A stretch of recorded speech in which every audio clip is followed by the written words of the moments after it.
Your impressions of 2023 fall camp, first two practices so far? It went well, man. The first day was pretty good. Guys was head spinning a little bit, a lot of the young guys, but overall the guys did a good job.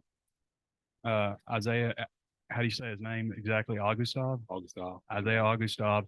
Um, your thoughts on him and just how he's jumped in so far, what his offseason was like as well? His off season went well. Gained about 8 pounds of muscle. He's already a strong guy, but the biggest thing with him is he want to learn. He's been improving daily. A long way to go, but he's improving daily. Yeah, he's gonna be pretty good. In my experience, that running backs who are good usually bite as freshmen. You think he has a chance to help y'all early, even though you got a pretty loaded room? You have a chance. Thing about running back position is tell my guys all the time, everybody got to be ready because you get banged up a little bit and the opportunity comes, be ready to take it. So he'll get a chance. Hopefully, he'll get a chance to get that ball in his hands.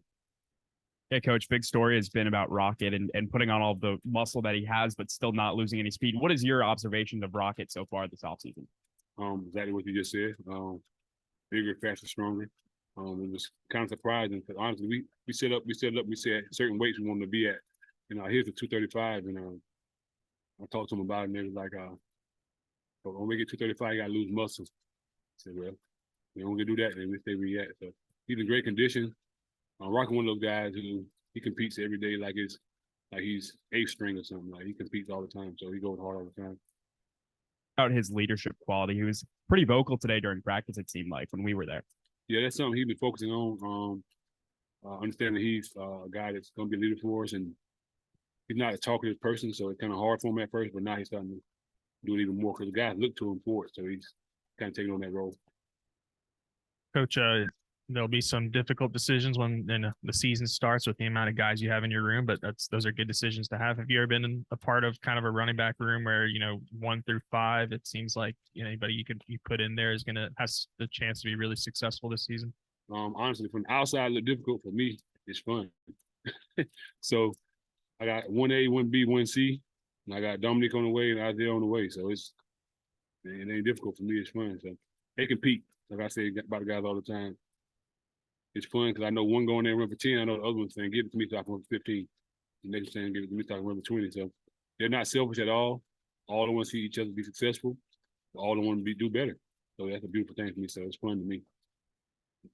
All season did you see AJ have, and maybe is he different, better than last year in what areas? I told him this is one of the biggest jumps I've seen in the off season. AJ was he's special. I mean, he's very fast, athletic, but now he's starting to trust himself and trust his speed. He really evolved into a college running back now. Before I had to put him in certain situations, and I was like, he can do that, but he might not be able to do this. He can do everything now. And he trusts himself. So I'm looking for good things, so I'm really excited about it. Whenever Rocket went down in the Liberty Bowl, AJ and Davinian both really stepped up. What have you thought about kind of, having that close to the end of the year for them moving forward? Say it one more time for me. For them having that type of game to end the year, just moving into their off season. It was exciting. Like I say, a lot of times from outside looking in, it was a big deal, but for them it wasn't. Rocket was ready for them to do it. Rocket was like, "Okay, coach, they ready." I said, "You good?" He's like, "I can go back in," but I said, "Nah." I said, "Coach, they got it. We got it." And they was excited about it. We was going two-back personnel. We only had two backs. We still stayed in it because we trust those guys that much. Sam was in here the other day, and one of the marks of a good coach is his players stay out of Sam's office. Apparently, the running back stay out of his office. What do you want people to know about, like, your whole group?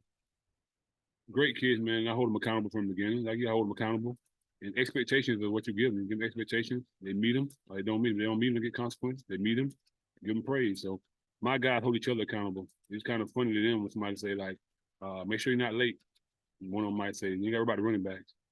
Because they know they hold each other accountable. It's easier for me because they hold each other so accountable. Went into last year, I don't know if anybody would have counted on Rocket getting 1,400. That the reps might have been more.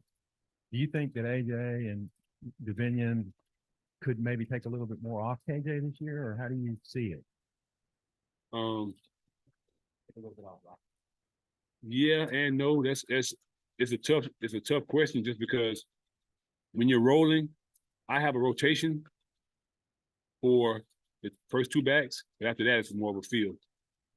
So the first two guys know when they're getting in. They know who's gonna start, know who's coming in second, know when he's coming in. After that, has more of a field. So I don't know if it'd be less carries, but I do want to get the ball in other guys' hands as much as possible because they are doing a good job. Good to see Dominic out there with you guys. How has he been coming back from injury? I know you guys are taking it a little slow with him, but how has he been adjusting? Honestly, it was like surprising because mentally he's doing a great job. No fall off. He's been doing a good job of when he wasn't playing, of staying involved. And I had him on the other field, kind of coaching the guys up and staying involved so he knew what to do. So when he did come back, he won't have no setback mentally. Got to get his body going back like it was before. But he's doing a great job of knowing exactly what I want him to do. Now we want to give him too many reps, and I don't want to break him down. I want to build on it bit by bit. We talked about that, so he understands what the situation is. Last year, when he joined you guys after the first 3 weeks, chunky's a strong word, but he looked a little extra heavy. Yeah. And you said he needs to, do some things now, but he looks like he's ahead physically of where he was last year, even though I think he's listed at 252, same as he was.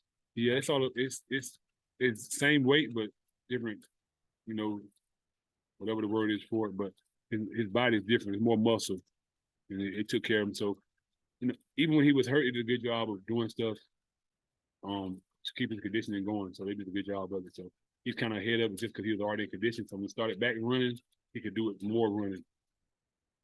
A really good addition y'all got is Emmanuel Crawford. I mean, 5A all-time leading rusher in Oklahoma. Yeah. He's only 168 pounds or so, though. What do you envision for him, say, a year from now? Obviously, he's got to put on some weight. What do you think he looks like in a year? He have a role, a scat back. I call him scoot now. Like he's a quick little joker, scoot around. I got to slow him down a little bit. I tell him all the time, like at running back, it's not about going fast all the time. It's about the pace and understanding being able to handle the pace of certain runs. So right now he's going everything fast, but we'll fix that. I'd rather you go too fast than too slow. So he'll be all right.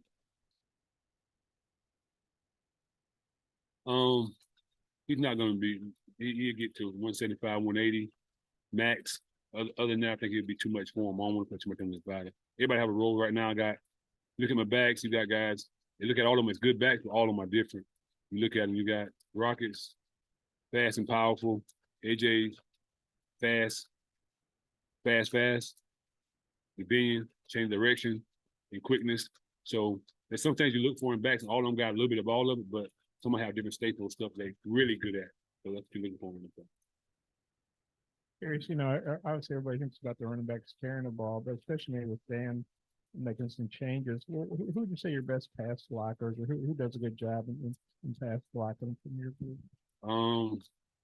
The best. Oh, that's kind of tough. Probably Rocket, because he's so much bigger. Pass blocking is one of those things where it's kind of like defenders know who's back there too now. So when they see Rocket, they might slow down. They don't come as fast when they see Rocket back there. But all of them understand it. All of them have to do a good job of it. So I trust any of them back there. Dominic, you mentioned the other guy's kind of strengths.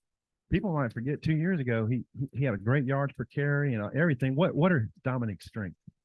Dominic is a big back that don't always run that way. So he kind of deceptive to change direction. So he can stop and change direction really well for a big guy.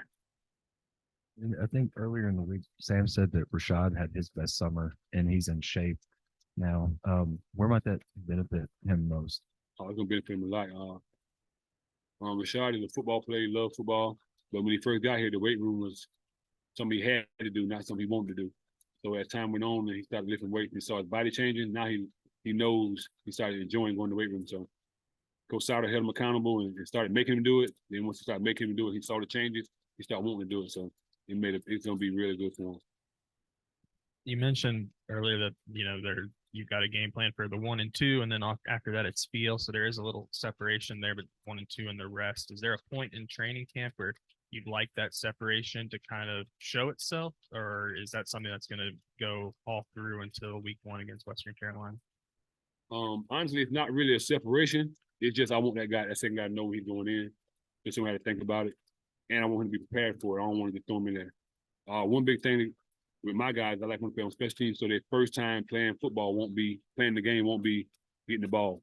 So a lot of times being on special teams, so it's a rotation. What's the second part of your question? Yeah, I was just wondering, like the pecking order, is that something that you have a date in mind on when you'd like that, behind Rocket, or is that just going to go all the way through the rest of camp? and go through the rest of the season, that can change weekly. They know like it'd be Tuesday, you having a hard practice, you better have a good one on Wednesday.